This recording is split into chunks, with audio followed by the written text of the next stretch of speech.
How we doing? We're good? doing. We got it? We're doing We're it. doing. We're doing it. Okay. Hello and welcome to the Movie Marathon Podcast, a place where we watch movies and then we talk about them. I am Gabriel, your master of ceremonies, returning for this episode. And 9 hours of whale watching later, we have come to the final episode of our Avatar rewatch series, where we've been binging all the Avatar movies and then chatting about them. So today we could be talking about quite possibly the final Avatar movie, if we don't get 4 and 5. But let's not get ahead of ourselves. We are here to talk about 2025's Avatar: Fire and Ash. So I want to ask you, Mr. Dixon, before we truly jump in, is Eywa with you today? Eywa is definitely with me today. You know what? Actually, I take that back. I am the fire, so maybe Eywa is not with me today. I am the for those of fire. you listening, I'm wearing red and black in honor of the Ash people. And I'm in blue. We didn't even plan this, and look at this. Well, that kind of worked out. So yeah, I mean, I think we could skip our first memories more or less since this movie came out just about 3 months ago. But very quickly, where were you when you saw Fire and Ash? I saw it in theaters with Eric and our other friend Jimmy, actually, and my cousin.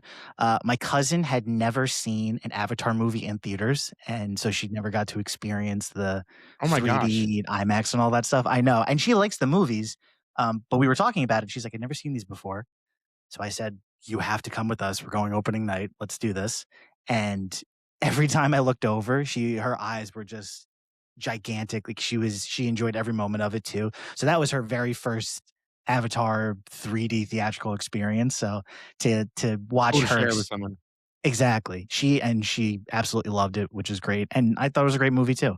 Definitely just kind of felt like nonstop the whole time. That was like my first impression. I was like, oh my God, this is moving, this movie. What about you? It literally just kicks off. It just never stops. Like from the get-go, it's just a rolling ball of thunder the entire time, basically. I saw it. I was lucky to see it right before it came out. Nice little screening. No Cameron this time, so I can't really flex. But Damn. went for the hat trick. Me and Mr. La saw it for before coming out, and I had a great time. We've spoken about this extensively in our other episodes, and I'll say that a couple times in this, like a lot of stuff was covered in Way of Water that we did with Eric, and then the two of us did Avatar, the original, and I talked a lot about the vibe that Avatar gives you and the cozy setting and melting into the theater and the immersion and experience into Pandora, and ultimately this is just an extension of that. I have a couple of gripes with the film, but my positives far outweigh the negatives. I really enjoyed it just as much as the others.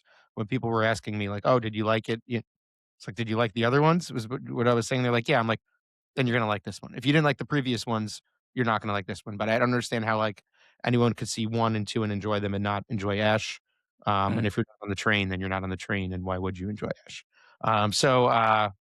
Yeah, I thought it was great, and I'm ready to get into it. You ready? Yeah, let's do it. All right, so no cryo sleep to pop out of this time. Pandora is fully built.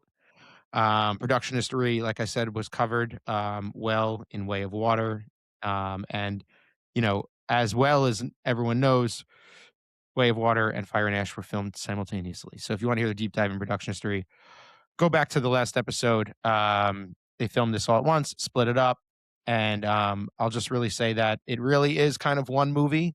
They're meant to be considered in some ways one film, and Avatar 4, if there is a 4, that is like the part 3 of the series, and it really just got an extra movie here. In some ways, to our own detriment. But yeah, let's do it into a section we like to just call Water and Ash. No Oh, dominion here. All right, so this is Water and Ash, where we dive into the movie itself. So Avatar: Fire and Ash opens up on a flashback. We are back in the reef, pre Way of Water climax. Nateum and Loak are swimming together. It's quiet. Um, or no, they're not swimming. They're flying, right? Yeah, it's in. They're both. See, Well, I'm already. Loak is connected to the tree in the water, and Yes, he's yes, yes, yes. flying That's what it with is. That's what it the is. Tayum, and they're in the not Himalaya mountains, the the Not Himalaya Hallelujah mountains. The Mountains. Hallelujah mountains. Hallelujah Mountains. I mess that up every time. They're in the Um, Hallelujah Mountains. yeah, yeah. One thing I wanted to say about this scene is, like, I don't know if it was the initial, my eyes getting adjusted to watching a movie in IMAX and in Dude, same thing, 3D. same thing, same thing. It looked I know like what a you're gonna video say. game to me. That the first minute in the movie, I was like cleaning my glasses, trying to adjust. I didn't know like what was. I was like, "Am I like screwed here? Like, am I fucked?" And then it like got better and it was fine. But I totally agree. Like, I was just rusty, and maybe that's why just now I like was rusty in the beginning because like the first like minute of the movie is like a blank for me. Like, It's I feel the same way. it was like it was almost the picture was almost too clear. Like, Yeah, I you know felt when like you there was watch something wrong. you know when you watch those video game trailers and you're like, "All right, I wanna, like," it's on, like, the standard definition, and you go and you raise it to, like, 2040 HD super or whatever, and you're like, "Oh my god," like, I can see the hair follicles in their nose from, like, a mile away. Like, it was almost like, "All right, this is a little too much." Yeah, yeah, I totally Or that agree. I thought it was just me trying to get adjusted to watching a movie in that context again, but I'm glad I wasn't the only one No, who I felt the felt same way. exactly the same way. It's so funny that you mention it. And this is a cold opening because like right after this happens, like there's like a hard cut, and you realize like obviously it's a flashback, and in some ways, it's showing us that the movie picks right after Way of Water. But yeah, I guess the scene, whether it works or doesn't work, like I was still adjusting to the movie, so I almost like can't comment on like whether it worked for me. But I guess it was nice to just see Natayam for a second, and it kind of like previews you like into how Loak is going to lead this movie in some way. Yeah, and I think it's also interesting how I think it happened at the end of Way of the Water too, where you could kind of see how the living avatars and the living Navi, how they can actually really interact with those that have passed on into Eywa. Like before, it just kind of seemed like a place where you could go and you could like quote unquote be with them. But now we can see that they can literally go and have conversations and like do stuff with them in this like secondary world, Right. Eywa, heaven, whatever you want to call it. So it was just I thought that was really cool. They could say like, oh, there's still like when they say that you were with Eywa, it's like they're literally they just moved into another realm or another dimension. I just thought it was really cool to kind of say like, oh, this is a real place of interaction. It's not just like Yeah. a metaphysical thing, or it's not just something that's like in your head that you're thinking about. It's like you can really go and like ask them questions, And talk visit to this them. place. Yeah. So I thought that was really cool that they were kind of like setting that up as up kind of a part of the plot point of the movie too. Yeah, and we'll see a lot more of that at the end too. Yep. Um, and so they go cut the movie, they cut the opening scene, and then we catch up with the Sully family and we see how they're living post the Way of Water. So Natiri is crushed after Natayam. Jake is kind of like just getting on, moving on, and seems angry. You'll see from Jake, they like born out this, and they kind of played into this a little bit in the Way of Water about weapons, but Jake is really formulating new weapons with the human weapons, with the Sky People weapons, and combining them with the native weapons. And so that plays obviously a big plot point, something I didn't see coming in the movie. And so they're both dealing it in different ways as parents. And Loak obviously feels a lot of guilt for what happened. Kiri is on a bit of a different path, more of the exploration path, from the bits that they teased, and we'll talk about it, of her being kind of the chosen one and tapping into her powers. And then there's the whole spider aspect. Not much to say about Took, by the way, but I'll just give them a shout out because it's Took. But Mhm. Spider has become even more embedded with the Sully family, which was surprising to me because I thought that he would have honestly maybe have turned, or after saving Quaritch had told the Sullys about it, and then they would have rejected him even more.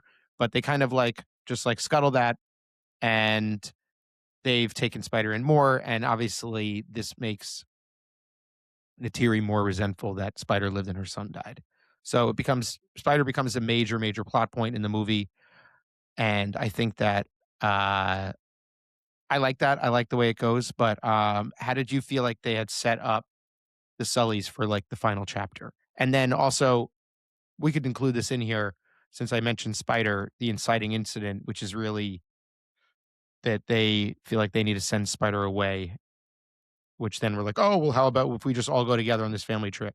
How did you also feel about that? So a two-parter. How did you feel about their situation, and how did you feel about the Spider inciting incident? I think the situation made sense. I think it also made sense in the context of this was supposed to be one movie and then it got split into two. So For sure. after Loak's death, it makes sense that the family is distraught because that was the whole thing of the first movie. Is like we stick together, we do all this stuff together, we're one unit. So to lose somebody in that unit is a big deal. So it makes sense that everybody's in this like their own version of working through the grief of losing him, you know? Mhm. Like, obviously, in the moment at the end of Way of the Water, they just were like, we're still in this situation, we have to deal with it. So you didn't really see that, like, initial reaction to obviously, they were upset that he died, but it wasn't like, how are they handling it? Now you get to see that in the aftermath in the beginning of this movie. So it makes perfect sense to me. And felt after Way of Water that having Spider save Quaritch was going to be a bigger plot point. I thought it was going to come Yeah. up as like something that was going to push them even further off the edge of like him being not on their side, or maybe he was going to go back again to Quaritch and like help them out and help the humans. So I thought it was going to be a bigger point of reference or inciting incident, like you said. Same, yeah. And they didn't really it didn't come up in Fire and Ash at all, which I thought was interesting. Or they might be saving it for later on, because I don't think they know. I don't think anybody knows that he saved him except Quaritch. In some ways, I feel like it's like I don't know if it's implied, but it's almost just like it's not a big deal. Like all is like done or forgiven. I don't. Maybe it's not going to play in at all.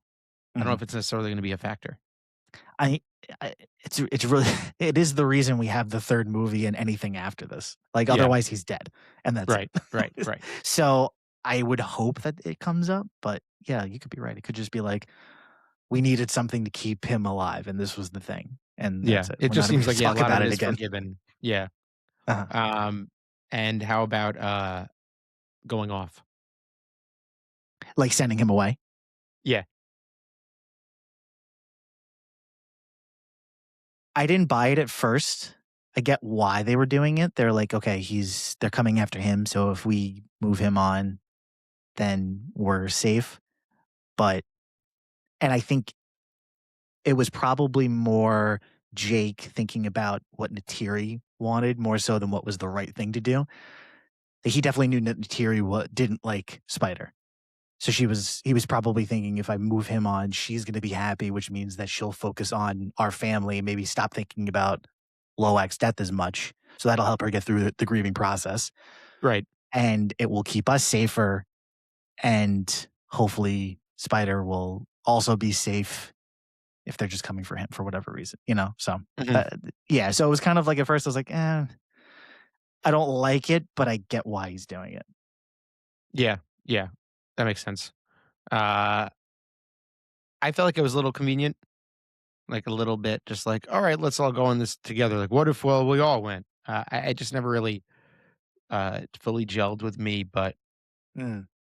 I think that what comes after makes it a little more acceptable, which is the introduction of the Ash people. So they decide they're going to go on this family adventure together with the Wind Traders, who are coming through, and essentially they're just traders. And you get a David Thewlis, Cthulhu's cameo, or not cameo, but appearance as the lead Wind Trader. He's, for me, most well known from Harry Potter as Professor Lupin. So Lupin. he is supposed to be saved for more in 4 and 5, if we get it. Oh. But he had mentioned that, or someone had mentioned that he would be a bigger role. So maybe they should have called this Wind and Ash, since we get a little more of the Wind Traders and actual fire. We get a lot of Ash. We just don't Yeah. get a ton of fire. It's funny when we were in the movie theater, when the Wind Traders come in and Jake's talking to him, Eric was like, "I know that voice. Why do I know that voice?" It's like, "I know that guy from something." His guess was Mance Rayder from Game of Thrones. Amazing. So random. It's kind of that like Scottish, Yeah. mix of a couple other accents. Mance So Raider. so I get where he was coming from, but I had to look as soon as I got out of the movie. I looked it up and I was like, "Lupin! Oh, it's amazing!" Yeah, right. And I hope we see more of him because we Yeah, didn't get a whole lot of them other than this scene. But this scene was sick in that the Ash people or fire people come down and, led by Varang, Ona Chaplin. She's incredible in this. We'll mm, talk a little bit more about her character, I know, but this was a great introduction. And at this point, the movie did feel different to me. I didn't feel like we were in retread territory yet. And we'll get there. And when I do feel like we get a little bit more repetitious, but well, part of it is a little bit repetition here because what ends up happening in this scene is that there's a split up again between the characters. Kind of happens the same way in Water, where Jake is separated, Natiri is separated. That's very cool when she's just stuck and she has to like get herself together and fly away. That I really liked. But Natiri is separated, and then I believe all the kids are together. It's maybe I only saw this once, so it's a little yeah. hard for me. But I believe all the kids are together, and so we kind of do a little bit of retread now. Quaritch finds the kids, right? Do I have it right? And then um The kids go back to the wreckage of the ship, the ship that they oh were no, on. Varang finds them first, and then Yeah, Quaritch finds them. they go back to the ship because Spider didn't switch out his mask, so they need to Right, go get right, the right, other right. mask that's charged. Yeah, right. This is helpful because I know for the viewers, I didn't see it twice, but you did see it. Yep. So they're all split up and they encounter the Ash people, and this is really cool. This is really tense, and it goes through a whole scene where we really get to see how unhinged Varang is, and we kind of see their rituals, and it's just really well performed. And something that we really don't get in this film is like a Pandora, like, awe scene, and we talked a little bit about this in the other episodes, like, those were part of our favorite parts of the film. I think it's my favorite in both films is, like, where you get, like, those stretches of water, even though some of them are drawn out in way of water, those are, like, what's really special about it, and the same in the original when you get the scenes in Natiri taking him through Pandora at night. Love those.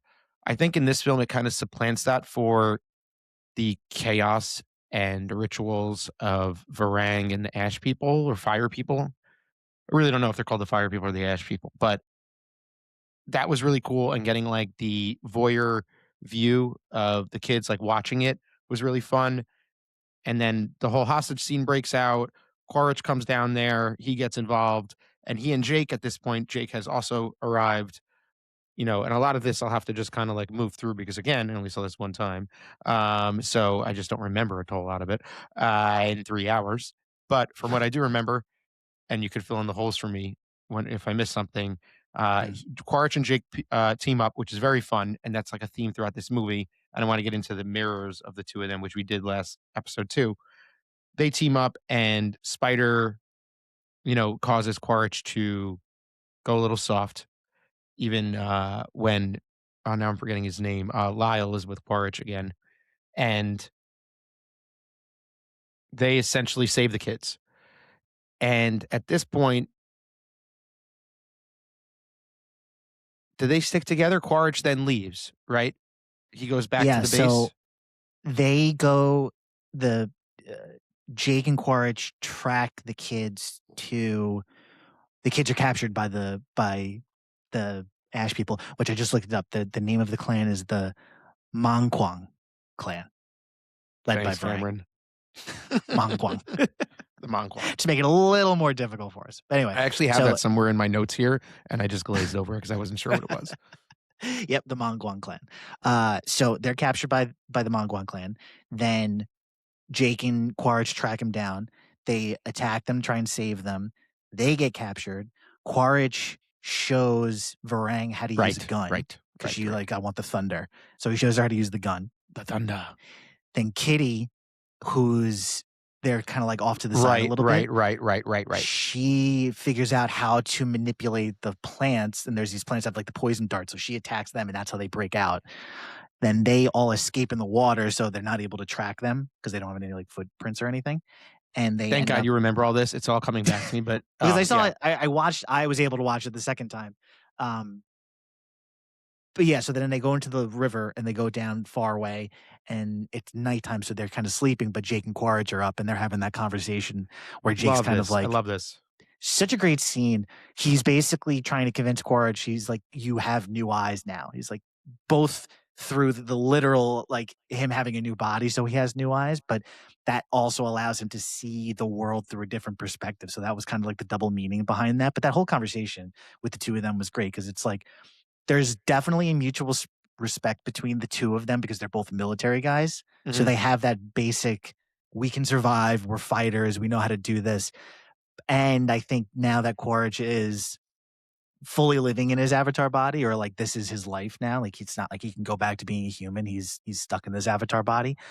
He kind of is, I think he's thinking, oh, okay, maybe he's got something. Like he's lived in this world for a period of time. He's gone through the trials and tribulations of a true Na'vi person, so he really understands the world, the people, in a much deeper way than Quaritch does.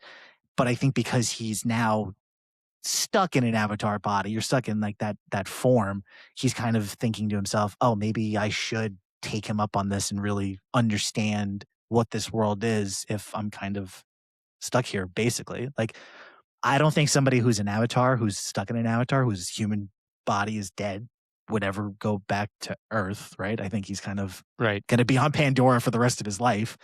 So why not take a chance and like really understand it and get to know it and get out of the world the most that you can if you're going to be living there forever or for the rest of your life. And we can just talk about this now because it goes all the way to the end. This kind of like Jake and Quaritch duality and all that, and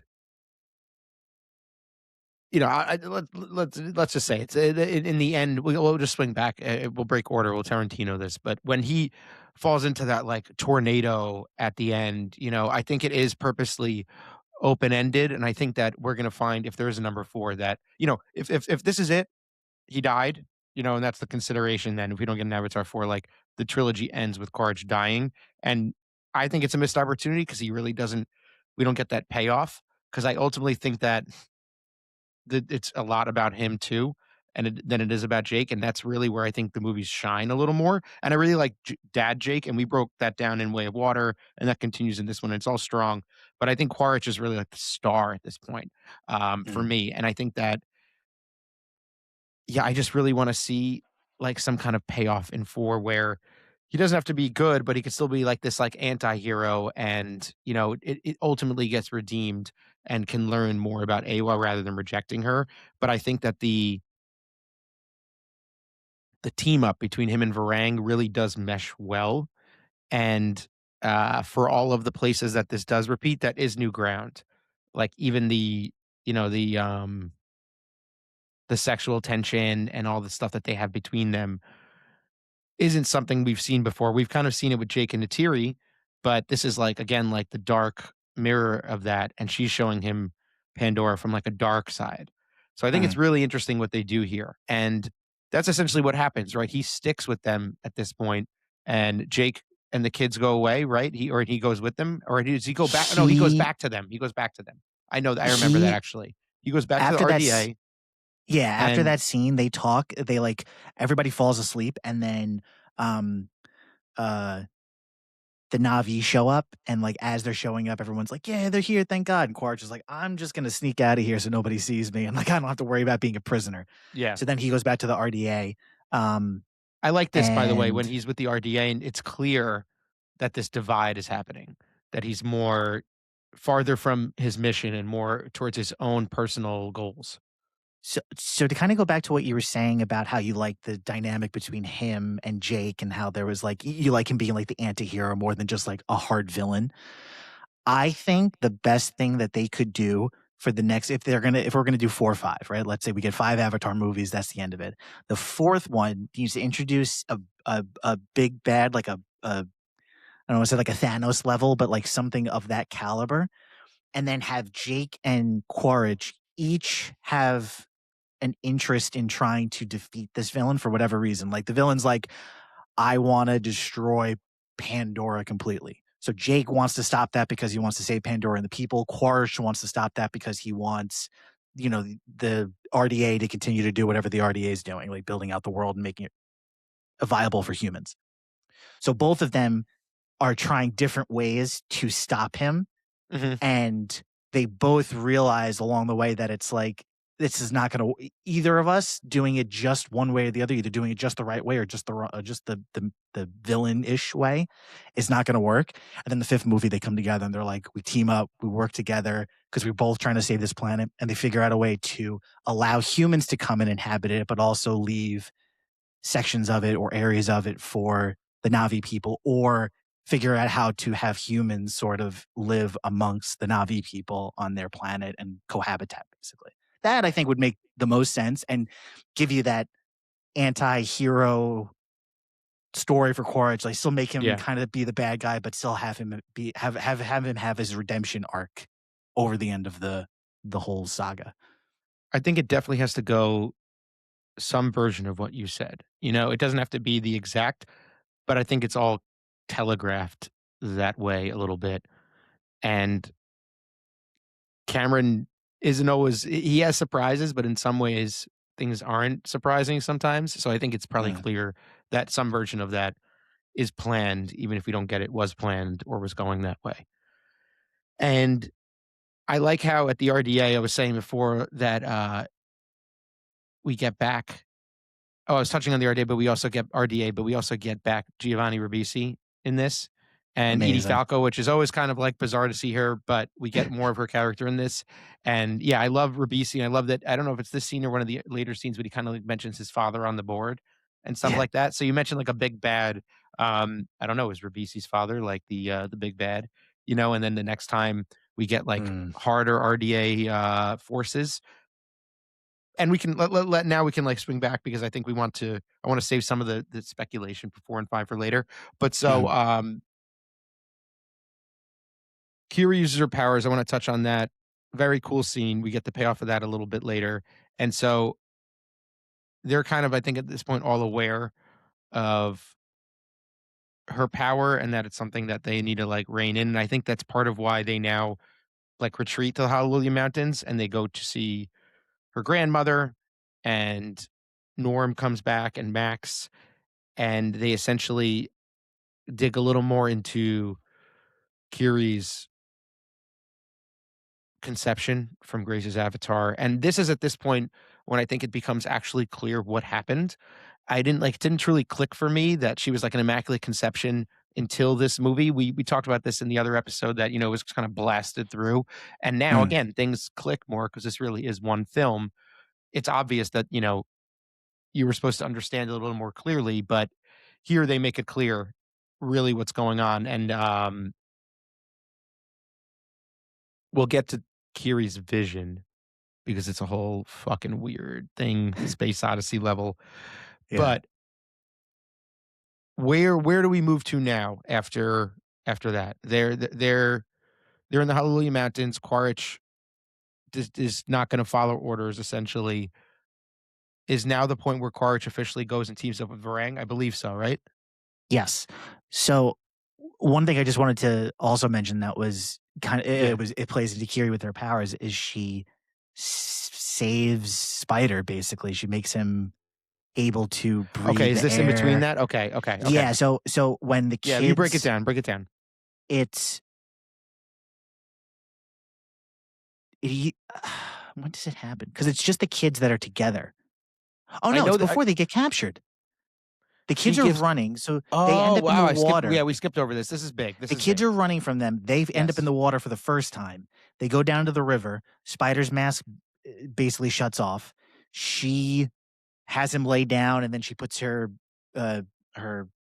connector thing into the ground and Yeah. basically like allows him to breathe. Then they get captured. Then Jake and they're looking at him like, what is how is this possible? And then when they escape again the second time, they're on the riverbank, and that's when what's his name from Mama's Boy? I can't think of his name again. Grandma's boy, Norm. Grandma's Boy. Norm, yes. That's when Norm sees him is like, what? Then they go to the mountains, and that's Right. when they're explaining everything, and they're like doing research on him. They find out that his entire nervous system has been completely altered. Like Yes. that's basically the scientific version of what happened of Eywa saving him. And then they explain the Immaculate Conception, and then they go to Quaritch, who's talking to Edie Falco's character, and he's basically like, oh, he goes to Lionel, and he's like, we got to get this. It's. He says something like, I have a plan, but it's reckless or something like that, or it's He's wild. like, "Oh, you're gonna And get that's me when killed again." Yep. And that's Yeah, when he goes up to the mountains. Sorry to everyone who's listening that I forgot probably the most major plot point of the movie: Spider getting the air of Pandora in his lungs.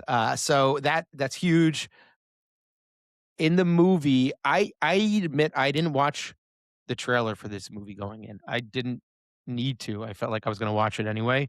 So, I didn't know. Apparently, this was kind of spoiled in trailers, or this was a plot point in the trailer somewhat. So, I didn't know about this at all. I thought it was very Huh. cool, and I liked how they were, like, building toward it in the mask. I'm talking about like, telegraphing and Cameron. It's clearly obvious from, like, when they're doing the opening, when the Sully family catch up, they bring the mask in immediately from that, and then their entire scene where they're running away, it's beeping and all that. He's like, "Shut up, shut up, shut up, shut up." So that was clearly gonna be a plot point, and I'm glad it came up, like, sooner rather than later. It wasn't like at the end, we were, like, waiting the whole movie for it. But Yeah. so I thought that was really cool. It's very interesting how they build it in, and then, of course, that the humans want to use that for their own good. And it makes Spider, I think, more of a complicated character and really, like, drives a lot of the movie is, like, this, like, power and gives them more of a reason to chase them, which I think Yeah. they were lacking. And then it also builds Kiri's relationship with him.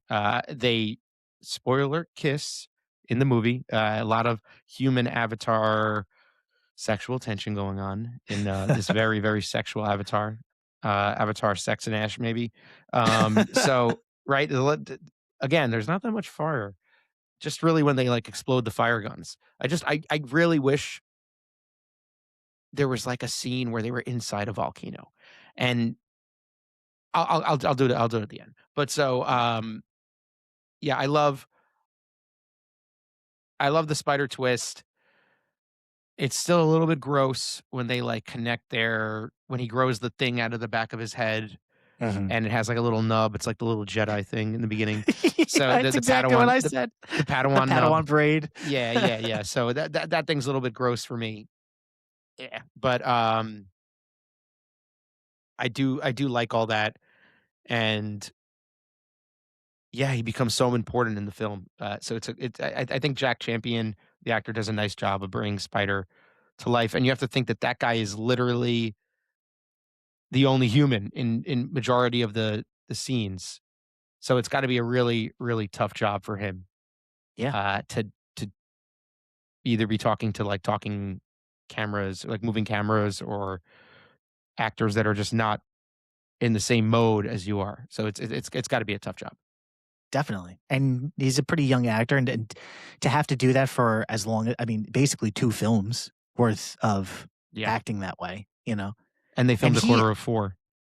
exactly. And he did film a decent amount of it with the humans, like, once he was captured by Quaritch in Way of Water, like, he was on the boat, and there was a bunch of humans working on the boat, and he was at the RDA, and there was a bunch of people there. So, like, he did have some scenes with a decent amount of actual IRL people. Yeah, that's true. Um, so but this movie, I mean, he's basically with the Na'vi the entire time. He's, Like, he gets captured he once, but he's the human performance that carries the film. Everyone yeah, else we really follow as Na'vi. Like we mentioned Edie Falco and Ribisi, but they're just in really those RDA like areas. He is like our human. person. Yeah, and they're basically talking to each other the whole time. Like Right. Quaritch is there, but it's pretty much the two of them, like him being like, "My father, the chairman," and she's like, "This is how we do things here." Like Right. Exactly. that's basically every scene with those. Like, Talk about repetition. yeah, And I think at some point too, the whalers get worked back into it, and we get the captain and the return of Jermaine Clement, which was built in the last one. And so I like that they come back. I like that they're played into it more because I like both of these characters.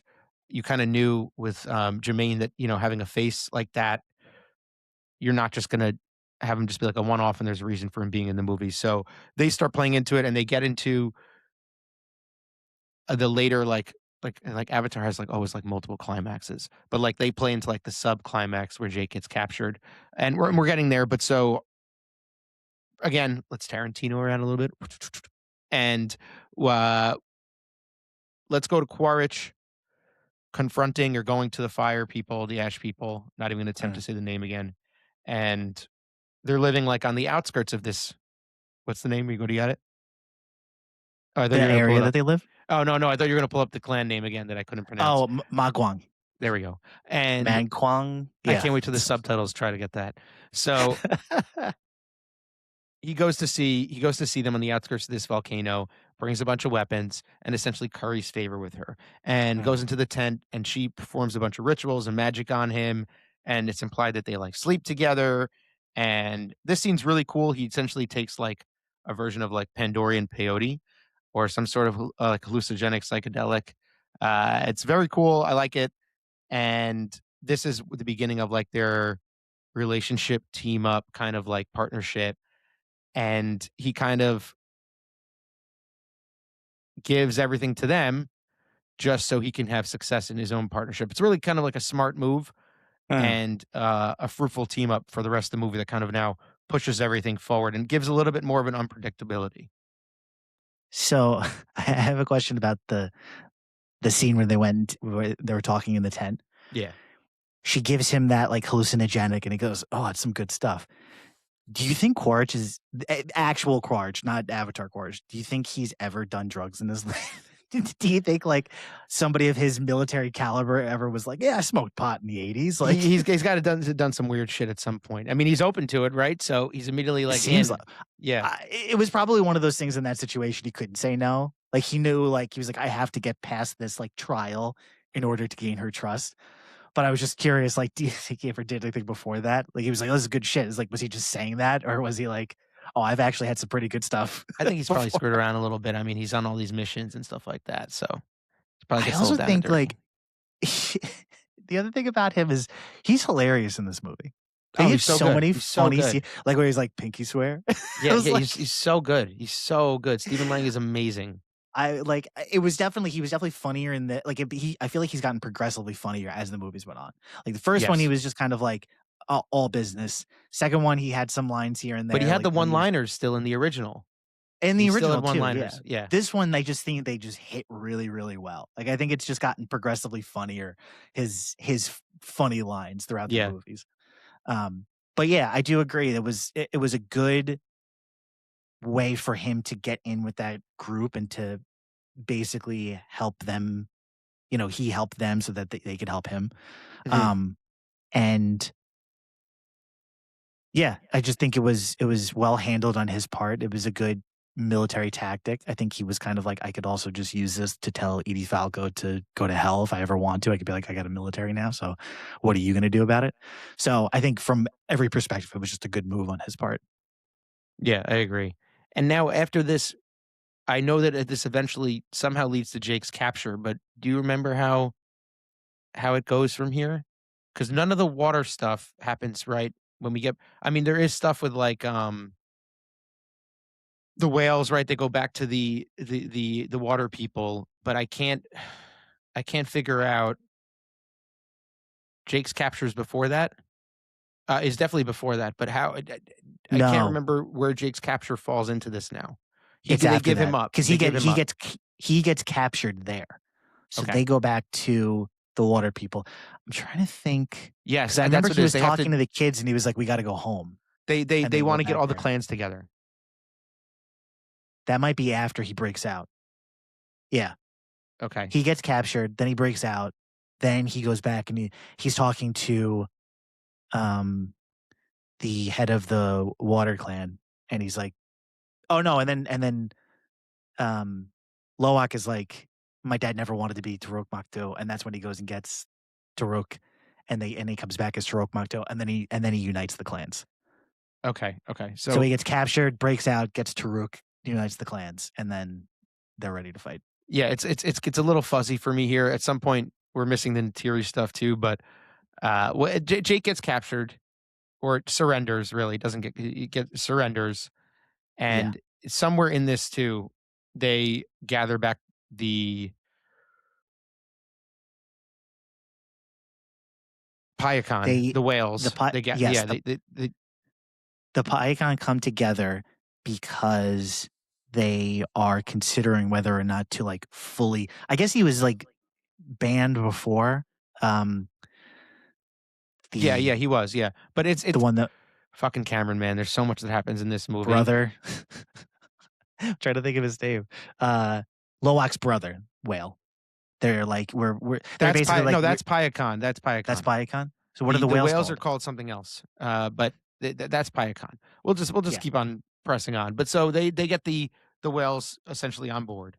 And right, and then Jake gets captured. The whales are deciding whether or not to like boot him, like really kick him out. Like it was like your band, but you could like kind of hang around a little bit. This is like, you got to go if we ever see you again. That's it. And Loak tries to defend him, and then everyone's like, you got to be quiet. Like this is I remember that, yeah. their whole thing. And so then him and Jake get into an argument, and Jake's basically like, he was like, if you only let me do this, this, this, and this, and he was like, that's why your brother's dead. And Loak was basically like, oh, so you're saying it's my fault that my brother is dead. And so he runs off and he takes the gun with him, and That's he's a like crazy debating scene. killing himself. I wrote this down. I was like, Jake and Natiri, not really great parents. No, no, they don't do a great they job here. they got one kid killed. They blamed it on the other one. Then that kid was thinking about killing himself because he got blamed for his brother's death. Like, maybe you guys should like rethink your parenting Yeah, styles. just Like, slightly, just slightly. just slightly adjust how you're going about this. Um, but yeah, so I think so. All of that happens, and then Quaritch shows up with the Ash people to get Jake. Yes, that's what it is. So he shows up when they're trying to gather everyone. He surrenders, and Mhm. they also take Spider, I believe. And so they all go. They perform tests on Spider. I actually really like this like reformulated Pandora, which you see like how much the humans, the Sky People, really wrecked it and just make it Mhm. like so ugly. And like Cameron really like lays it on heavy here. And there's so much metal and gray, and it's dark, and it's such a contrast to like the beauty of like the actual planet. It's I think this is a really like strong part of the movie. And I thought this was the climax, but it's not. It's like, like when I say like call it like a sub climax. Yeah. But so this is where Natiri really comes back into play in the movie, and she's the one who rescues Jake. And this is just very cool. The Clement payoff here too, where he's the one who breaks Jake out of the cage that he's in. All the humans like cheering on like Jake's death. Spider breaks out, and so this is like a huge action scene. It's very cool. And so after Jake is eventually able to break away, which is like a very extended scene, he, Natiri, and Spider all get away. And this is the like what were you gonna say? All right, so I just want to jump in Yeah, yeah, with a yeah, yeah. couple of things. As you're saying this, it was coming back to me. I'm like, oh yeah, this is what was going on. So Natiri gets hurt when the Ash people attack them when they're with the Wind Traders, right? So she falls, like her bird gets hurt and crashes, and like she Yeah, gets yeah, hurt, yeah, and yeah, then they yeah. fly away. So she's got a shoulder, like a broken shoulder the whole time, and she's trying to be able to pull the bow, but she can't pull it. Earlier in the movie, when Jake is collecting all of the weapons to try and assimilate them with the Navi weapons, Loak finds her broken bow, which broke in Way of the Water, which she was given to her from Mhm. her father who passed away in the first movie.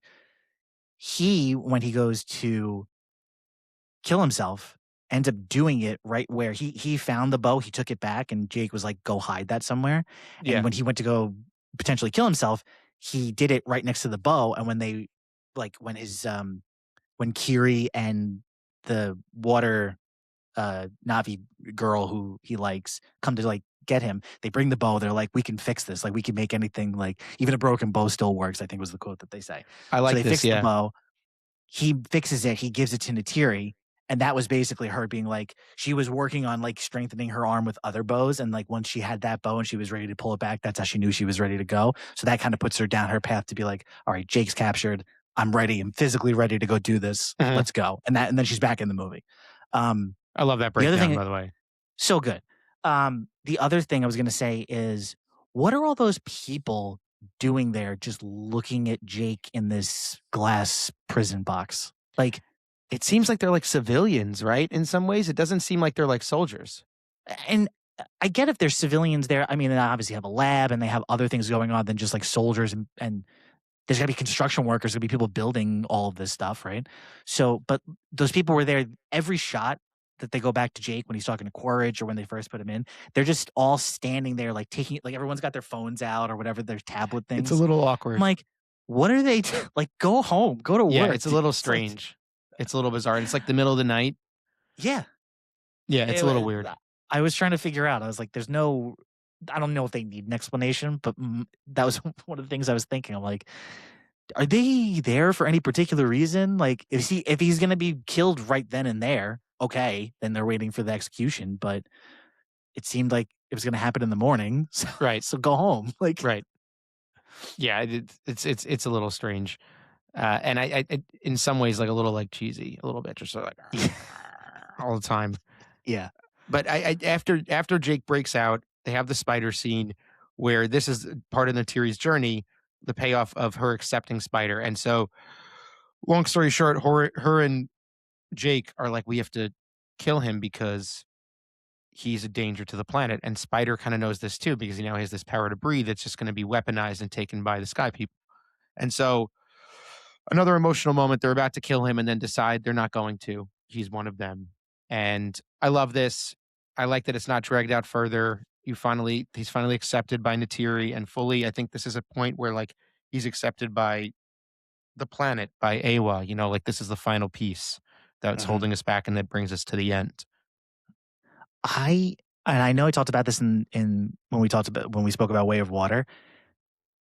Spider is the best, like the most morally good character in the Yeah. movies. He had to go through. I mean, Natiri didn't want him at all, like from the get go. And she was kind of like, all right, if he's got to die, he's got to die. And then Jake was basically like, yeah, we got to kill him. And he accepted it both times. He was like, Yeah. listen, everything that he did was just for like his moral compass is just always pointed in the right direction. Like Selfless. no matter what happens to him. And this is just like the icing on the cake scene for me with that. Like I thought I was kind of thinking about it before I saw this movie. And then once I saw that, I was like, he's so good. Like Yeah. he is just whatever it means to be to do the right thing. That's the decision that he was making across all both movies that he's in. And I hope they don't really change that about his character if they do 4 and 5, because I think that's really, the one human that's a part of the Navi people that's like ingrained with them. Um, I hope that they keep him morally positive the entire time and always being the one that's making the right decisions, Mhm. because I think that's just like a really big. I just think it's a great selling point for his character, and to kind of make him, evil or make a bad decision just because of like jealousy or being human, I think would just be a detriment. So I hope he stays that way. But yeah, I just think he's great and always doing the right thing, which is awesome. Yeah, I totally agree. He carries the film, like him and Quaritch, I think in many ways carry the film for me, more so Yeah. than even Jake or, Loak, who is prominent, but I just don't have as much to say about, honestly, other than like the suicide scene, which is strong. And, ultimately he comes into his own at the end of the film, but it's just less of a complicated arc, really. Mhm. And so after they save each other, they're all saved. they go back, and this is what we were talking about before. This is where we got a little confused. This is where they go and talk to Payakan and to the Tolkien elders. And they have the scene where they try to convince them and get them on board. And long story short, eventually they do agree and they formulate a plan to when the ambush happens between the RDA fleet, they essentially will wait underwater and, try to explode them out of the water, and the Tolkiens are going to fight back. And so we're essentially on the precipice of the final act here and the climax, which is, an hour in an Avatar movie. And this is where the movie, I wouldn't say necessarily goes downhill, but this is where I got a little disappointed because I really did feel like this was some of the stuff that I've just seen already. And I was surprised that Cameron, I said this before, like didn't take it to like a volcano. Like I don't mind if you start in the water and you have those payoffs from the tokens that were set up. The guy with one arm, the captain, um, gets killed finally. Mm. I can't remember his name now, but Garvin is Clement. I would just call him by his name. Oh, Captain Mick Scoresby. So Scoresby Scoresby. finally gets killed. Um, Ardmore also gets killed in that, tornado magnetic flux thing. So there are payoffs here where like certain things happen, and I'm fine with that. But rather Mm. than having like a tornado flux, like I don't know, why can't they just like hop on, Torok and they all fly away? They're all flying around, and Varang, Quaritch, Jake, Spider all end up in a volcano or something. This is called Fire and Ash. That's why we jokingly have the section as Water and Ash. But there's so much water again, and it's essentially like the same battle in some ways. The difference here is you have the magnetic flux tornado, but in the other one you had the sinking ship, which Mm. it does feel different. But since you're anchoring both in the tokens and the whales and the captain, it's very similar. And then of course, in parts you have Ronald delivering the baby, Kate Winslet, which I still think that character doesn't get too much of a payoff, but she delivers her baby with Natiri Prill, and then there are things happening that matter here, but again, it just a lot of it feels like a retread, and just them firing arrows at each other, even though that's Navi versus Navi, Mm. and I think that ultimately I enjoy it. It's a great scene. I'm not really trying to shit on it.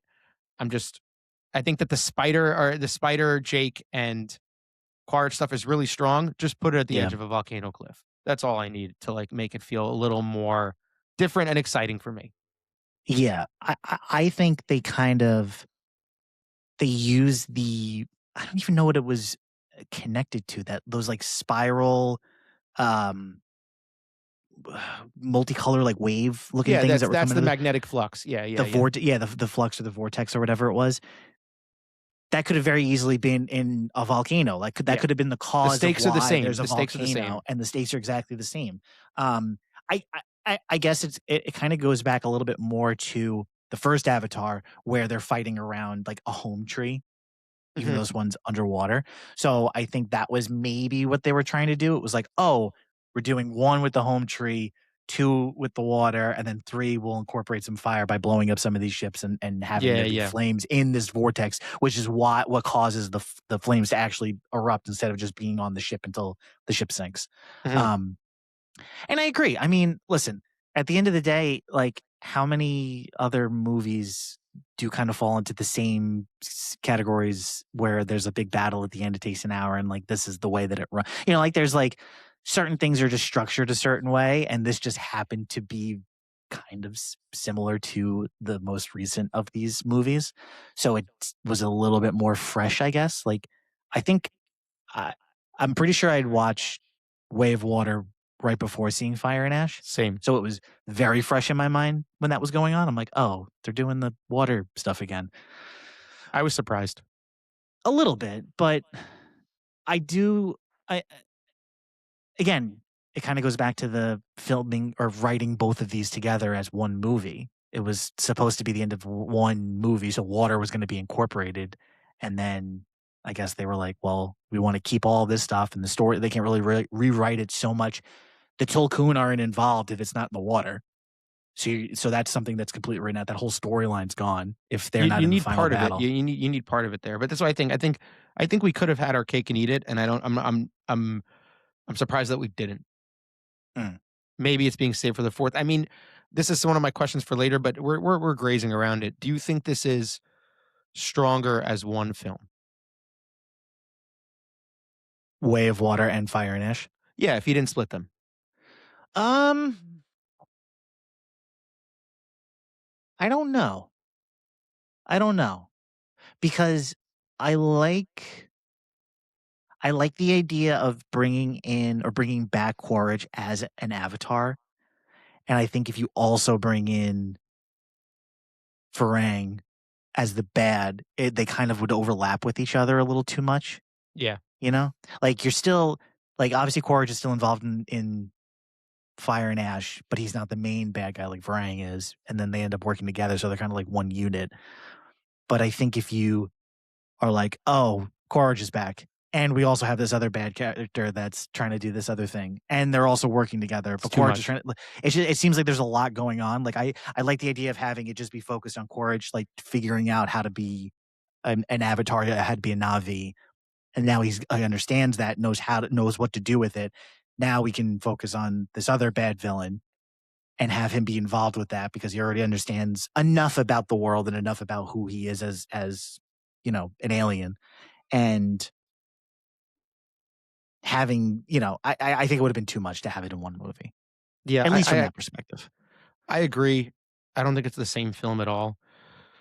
I just think that they should have just tweaked this one a little bit more, and I think that that probably would have made it a stronger film, and I think the box office would have been stronger because at this point, we could check with Avatar's exact numbers, but it's somewhere around 1.5, 1.6 where it will end, I think is the rough estimation. So, this was 5 weeks on top of the box office. The other 2 spent 7 weeks. This one didn't get a Best Picture nomination, it just got Best Visual Effects. So there's Yeah. a lot of, downgrade feelings in this one, which is unfortunate because I think it's, just more or less as strong as the others. But it's, I think that some of the repetition affected the word of mouth, affected the box office, affected it, and I think that people just felt like this was a little bit less of a spectacle, and there was a not as much of a new element, and I think that's what brings people into these movies. Isn't always the story, it's the effects and the visual, and combine that with the shorter break. You didn't have the decade plus between Avatar films. I think that people weren't as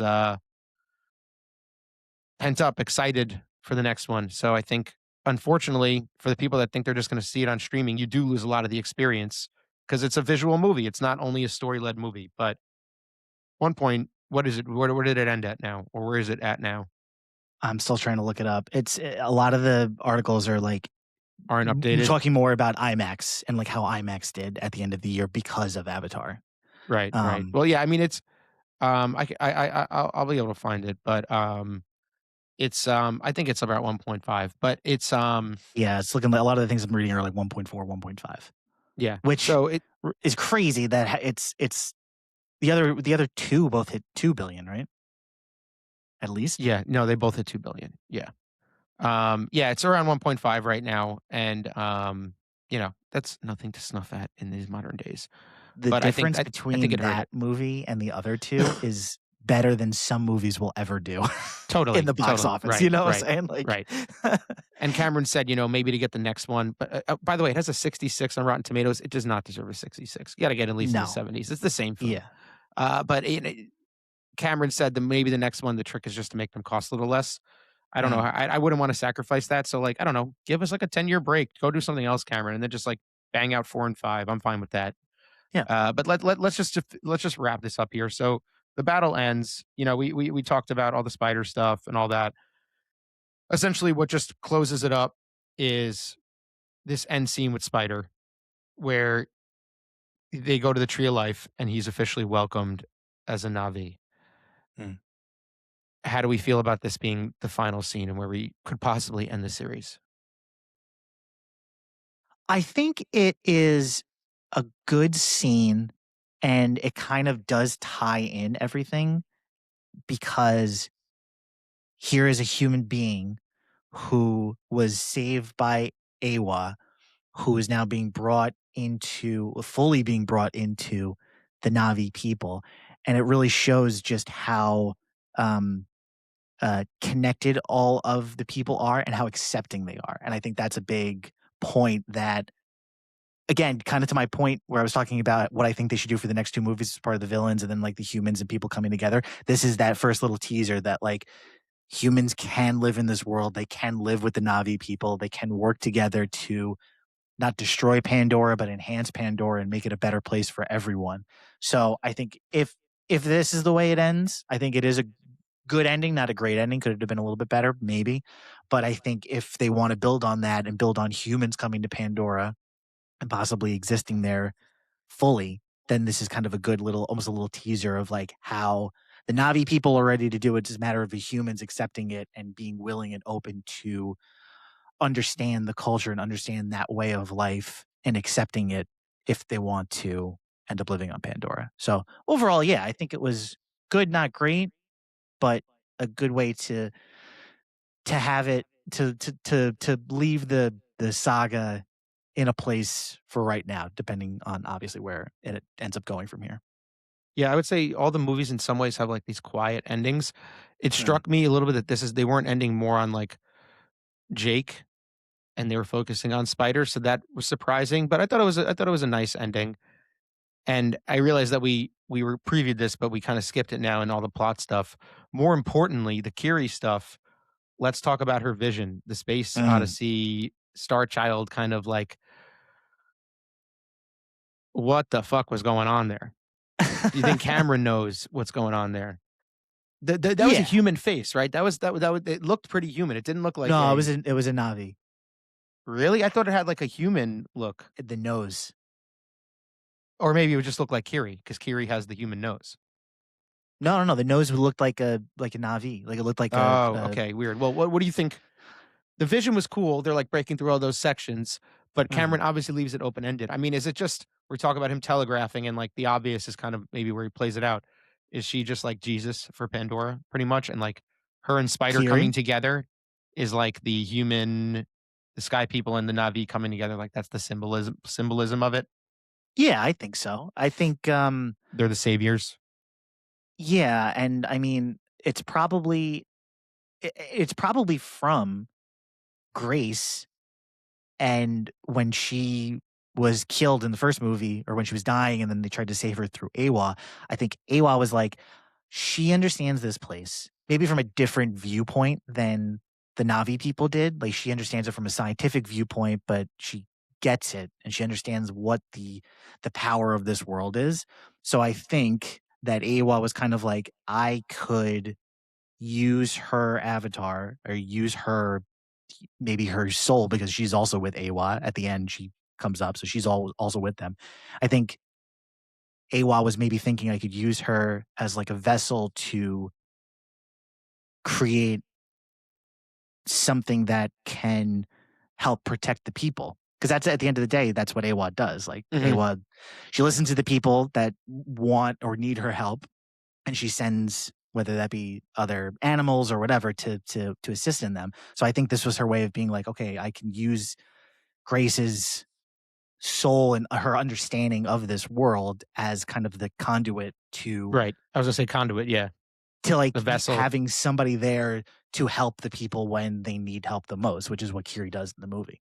And I do I that it was kind of yeah, when she was walking through the forest to try and get to Awa and they were like, you're gonna have a seizure, you can't do that anymore. And when she finally gets to Awa, I saw it in IMAX and that face was massive. I remember just being like, like my jaw was on the floor when her face, like when she slowly starts to turn around, like you just see the It was eye, crazy. It was crazy. like I was it's like, just like that one. I was I like, looked at my what is cousin, and happening? her face was exactly the same. She was like, "What is this?" Yeah, It was incredible. I thought it was, yeah, I did think that was a really cool scene. Um, it definitely each movie kind of like adds to the lore of it and the lore of the Eywa or whatever that other realm is. And like now, it used to just be like this mythical thing, but now you actually kind of have a face, an image, something. personification of it that you can go off of. So I'm wondering if, again, if we get 4 and 5, if they're going to build off that, and if Cameron's going to like have Awa actually physically appear at some point in these movies. I don't think so, but that'd be kind of crazy. This kind of goes into my closing thoughts. So we're about to get there. Just one more thing about the actual film that I want to Mm. mention, and then we'll get into more of the speculation. I didn't catch in the other films, like really ever, even in my rewatches, like that there was like a closing song, but I caught it on this one. Were you thrown by the Miley Cyrus song in the Miley credits? Cyrus. All right, so I was very much more so. I think we kind of brought it up a little bit in one of the other episodes that there was these very modern, kind of poppy songs.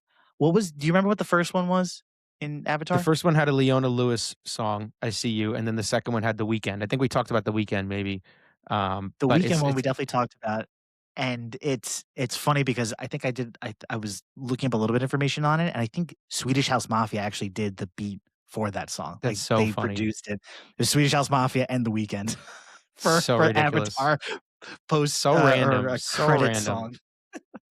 It pulled me out of it a little bit, even though the movie was over. But I was like, "This is maybe I Miley Cyrus just like she's such an identifiable voice." But I was like, "This is weird." Apparently, there's background to this. Like they talked, and she wanted to uh like there's some kind of background with Cyrus and Cameron, but Interesting. yeah, it felt a little weird. It All right, I also just think Cameron's like, "You know what? These movies are long as hell. I don't need to drag out these endings. Let's just end them and put a song at the end. Like, it's very find like somebody with a name and put 2000s. us." You know, like that's I guess what it is. Like Avatar series is from like the aughts, you know, the early 2000s. So like that's what it feels like. Like ending on like a pop song is very like Yeah. like Michael Bay directed Michael Bay. It's also kind of a little, at least with The Weeknd, it kinda had that, like, '90s Disney R&B cover of a Yes, song in the yes, movie, yes. like Aladdin, where it's like, "I can show you the Yeah, yeah, yeah, world." yeah, yeah, yeah, yeah, yeah, yeah. Like, it had, that was the vibe I was getting. I was like, "Oh, it's '90s all over again." Essentially, I was pulled out of the movie at the beginning, and I was pulled out of the movie at the end. Exactly. You go into it through the whole movie, then you're back to the real world, and then it's over. Yeah, yeah. Um, great. All right, so let's move to our final thoughts here, and I wanna say, has Eywa heard you? I hope so. All right. Do you like this movie? Yes. I do Same like here. this movie. I I, um, I understand the reviews or the comments on it being a very, very close to Way of Water and very similar in a lot of aspects, but I still think it was a great movie. I still think, and I will always say, if an Avatar movie comes out, you have to go see it in theaters. You have to go see it in Totally. IMAX. You have to go see it in 3D. It's a, maybe not a once in a lifetime experience, but that first time seeing it in that context is incredible, and it's up there with how I'm sure people felt going to see Star Wars for the first time, or how it was going to see Infinity War and Endgame for me. So I think that it is absolutely an unbelievable theatrical experience that you should always go and enjoy. Um, yeah, obviously there were some parts that could have been cleaned up or changed or put in a volcano. Like, they definitely Mhm. could have edited it and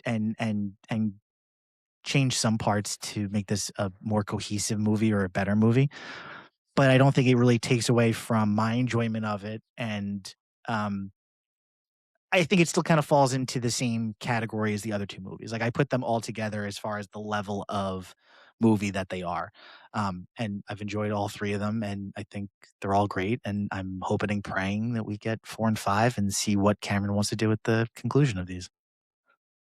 That was my next question. Do we need a 4 and 5? I just say flatly, yes. Yeah.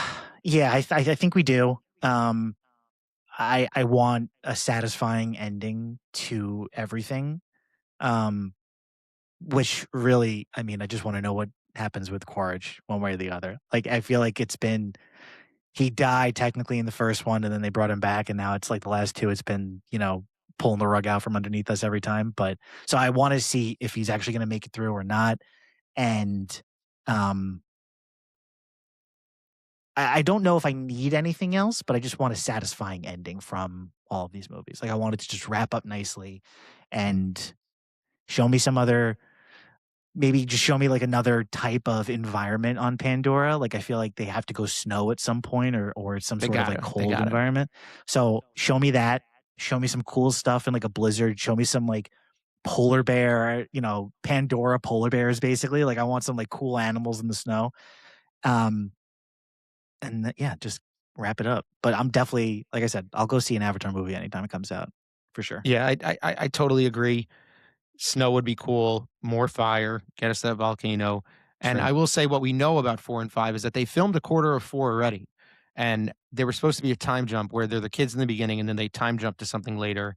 And on Avatar 4, when he gave it to the Disney execs, the script, they had no notes on Avatar 4. We mentioned this, but the only note they did have was a positive one that it was holy fuck. So something crazy happens in 4. So I would love to see that film. Michelle Yeoh is supposed to have filmed scenes for it already. Wow. Yeah, so there's a lot happening there. Producer John Landau, who passed away in 2024, Cameron's producing partner, said that Avatar 5 was going to go to Earth for some of it. So we would see what Earth would look like. So I think there's so many places to go. You work in Varang and Quaritch and Spider and the loose ends with Kiri. And I think you don't really need to pave too many more roads other than giving us a little more visual element. But I think story-wise, it's all the threads are there, and if this is the wrap up of it, it's a little bit of a soft ending, but I think it ends it well enough, and I enjoy where it goes. There are other questions I kinda have, like, pending of, like, what is Eywa? But we kinda went into it already, Mhm. we got a preview of, what she could be or, like, what the basis is for her, but ultimately, she's a god, and Kiri and Spider are gonna make Jesus, or they're both Jesus, or the savior, whatever you wanna call it, but, it's that whole savior complex. And I think that the Quaritch stuff, which we already get into, like, it would be great to have him back and redeemed. But I think that ultimately, if that is the end, it is what it is. But I think that there's so many loose ends with the RDA and all that, it will come back if we get more. So more Stephen Lang, can't have it without him. If there's no Quaritch, then I don't need 4 and 5. The only True. thing I guess, we could, well, we kind of broke this to like the way we avoid repetition. Like, give us more places, more stuff, less water. Yeah. Sorry, Cameron. I think the only ground we can tread at this point without avoiding our own Avatar repetition is to now just rank these movies. So, based Mm. on the three that we have, what would you rank Avatar, Avatar: The Way of Water, and Avatar: Fire and Ash? That's a really good one. I can't not put one as the number one. It's very tough for me to do that. I do put these all very close to each other, but I can't, you just can't. That movie was so good. It was so groundbreaking when it first came out.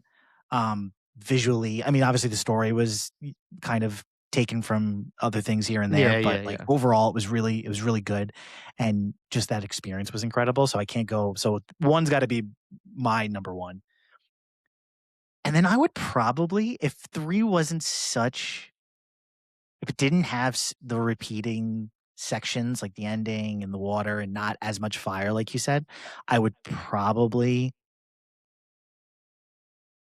I don't know. I felt like 3 was nonstop, fast paced the entire time, and I think I liked that a little bit more than water, but the water scenes were so cool. Like, they were just so I felt like I was in the Caribbean every time they were underwater. Like, it was just so beautiful, and I was like, "Oh, I wanna Yeah, swim in that," you know? Like, yeah, and there wasn't anything really with the, Ash People where I was like, "Oh, I would love to just, like, fight in that or, like, be in that yeah, yeah, volcano." yeah. There was nothing that, like, was drawing me to it. Maybe to the point of, that was what they were going for, but I I don't know, 2 and 3 is tough for me. I mm, I don't know. Maybe because 3 is more fresh for me, I'm leaning 3 and then 2. Yeah, I'll leave it at that for now. I think 1, 3, 2 for me right now. I have the same exact ranking. Oh, let's go. Yeah, I agree. I think 1 is the OG. Not that you can't beat it, because I think it is an imperfect movie, as these all are in their own way, but I don't think it's the nostalgia. I just think that in terms of, like, 1 is just tighter and still holds up, and it's the film. Mm. Even though we've been shitting on this movie in some ways for being having a lot of repetition, I think it moves a lot faster than 2, and I think that it's probably a little more rewatchable, even though it's somehow longer, and I think that repetition aside, you don't always have to watch Way of the Water if you wanna rewatch them. So, I think Fire and Ash has a little more going on in some ways, and even if Way of Water maybe is slightly a better film, maybe it's only a better film because we saw that first, if that makes sense. Yeah. Whereas, Ash, you kinda saw that stuff again, but yeah, on a ranking, I go 1, 3, 2, and then, 3 might improve if 4 is even better and stuff like that. So, yeah, I don't know, but that's probably where I'd stand right now, and I'd like to, like, do another retrospective in, like, a year or 2 and see Yeah. once the dust settles, settles, and, once we have maybe a bit of a more clear path on where 4 and 5 will go, I'd like to see kind of where these movies go once we were able to, like, take in the plot and become more familiar with it and, yeah, just sit with it a little more. Also, watch it a couple more times. Like, Yeah, yeah, yeah. I've seen Way of the Water probably I think I saw it twice I've seen it, in like, maybe 3 or 4 times. I've definitely seen it one maybe I saw it twice in theaters? I saw the first one twice in theaters at least. I might have seen Way of Water twice, but definitely just once, and then I've probably watched it, 3 or 4 times on streaming since then. So I've only seen Ash twice, so I'm gonna need to give it 1 or 2 more at least to be a little bit more equal. But yeah, I agree. Give it a little bit of time. Let the fanfare of it kinda, like, Mhm. die down a little bit, and then go back and watch it and then reassess for sure. But yeah, I agree. I think 1, 3, and 2 for now, and then we'll see what the future holds. Yeah, I agree. Alright. Well, I think we've covered the Avatar series quite, fully. So, I think that will cap off our Avatar rewatch series, but don't worry, we have plenty more coming up, and you'll see us on the next episode. Peace. Peace.